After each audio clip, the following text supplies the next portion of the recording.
this is the key about drowning. It has no socioeconomic line, it has no color boundary, and it has no geographic boundary. It is a problem. And if you just start to break it down, then you can see where it gets worse and worse and worse and worse. So that propelled me to start this company.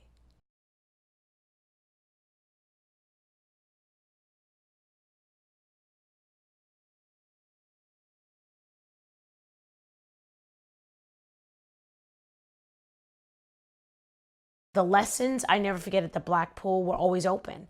They were never closed out. They were never shut out. But in the white pool, they were closed out within the first hour, of registration. I can remember growing up and seeing nobody that looked like me except for my sister. And she was a lifeguard, so I understood that. The interesting thing was I was stared at a lot because I could swim as good, if not better, than the Caucasian kids. And I had very good technique because I was taught. I swam on an all-white team.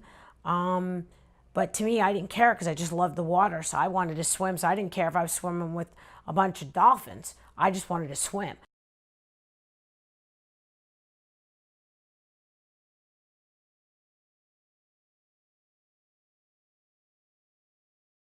We have to look at swimming not as a luxury, but a necessity.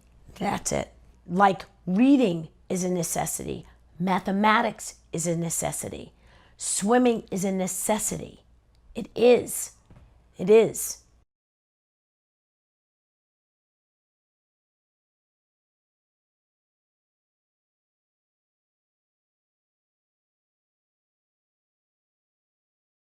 Swimming helps you with employment, can help you with college education, scholarships, and it also opens up your world very differently than the typical minority sports. It changes who you discuss things with, and people don't realize that. When you're in a conversation with people, you start speaking about swimming. Do you dive? Have you been around the world diving? Oh, so where do you vacation? Have you been on cruises? Oh, if you have, what was the water like? What was the water like in that island?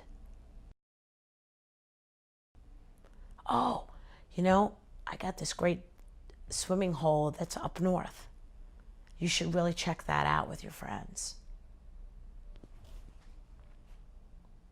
That's a whole different conversation than basketball.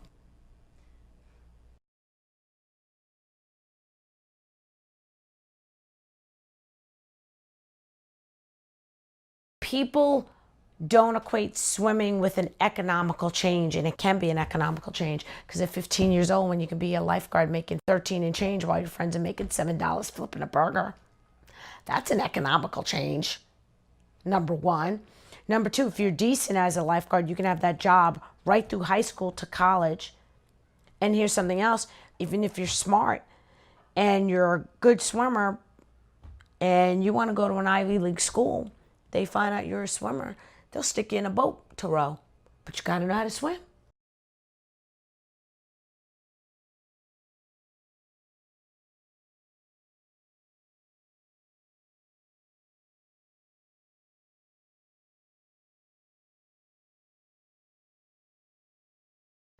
Swim, swim, swim, I say, was started because of a change in my life.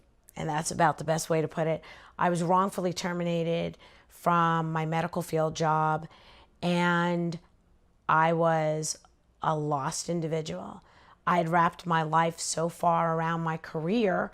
When that was taken away from me, the rug was pulled out. First of all, the first thing I looked was for minority swimming companies for some odd reason. And I came up with an Asian woman, but that was it. And I'm like, interesting. But what was more interesting, every single time I put in the word minority, drowning rates kept coming up. And that's when I kind of went, what is this about? And as I clicked, I saw the statistics that said 70% of African Americans don't swim, like 60% of Hispanics. And then out of 9 drownings a day, 6 of them are minorities. And this was something that wasn't difficult to find. It popped up every single time I put in minorities in swimming. And I started just digging deeper and deeper and deeper. And that's when I realized this is an epidemic.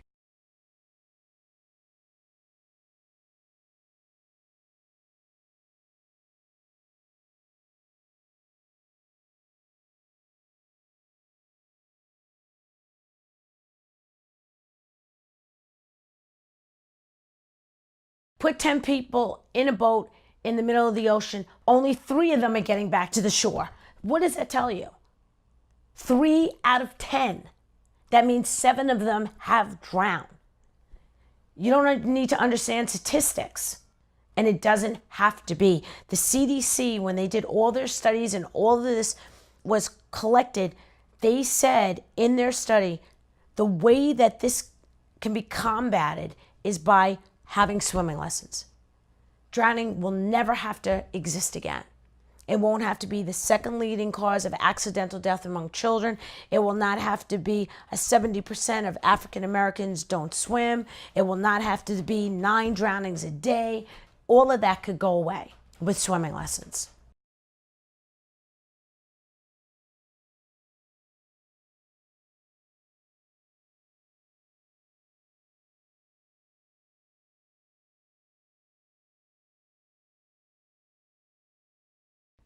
When I was a kid, it didn't look like me.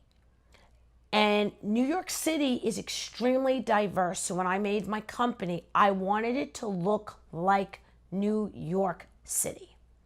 So I made my company diverse with diverse instructors because I wanted kids to walk through the door and see someone that looked like them. And I have had everything: Asian, Black, Hispanic, African, you name it.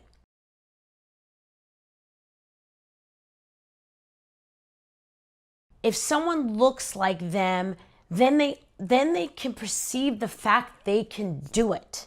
Think about it. The Olympics, I mean, Cullen Jones made the Olympic team. Now people said, oh my God, Black people do swim. You know, we now have 3 females in this year. You know, it's gonna change the face of swimming. There have been other Black Olympians, but it's, you know, been so few and far between. And it's our time. And this is going to definitely change it. This is going to change the face of swimming like Tiger Woods changed the face of golf. It is. It is, and it's long overdue. It's long overdue. It's going to change. It's all going to change.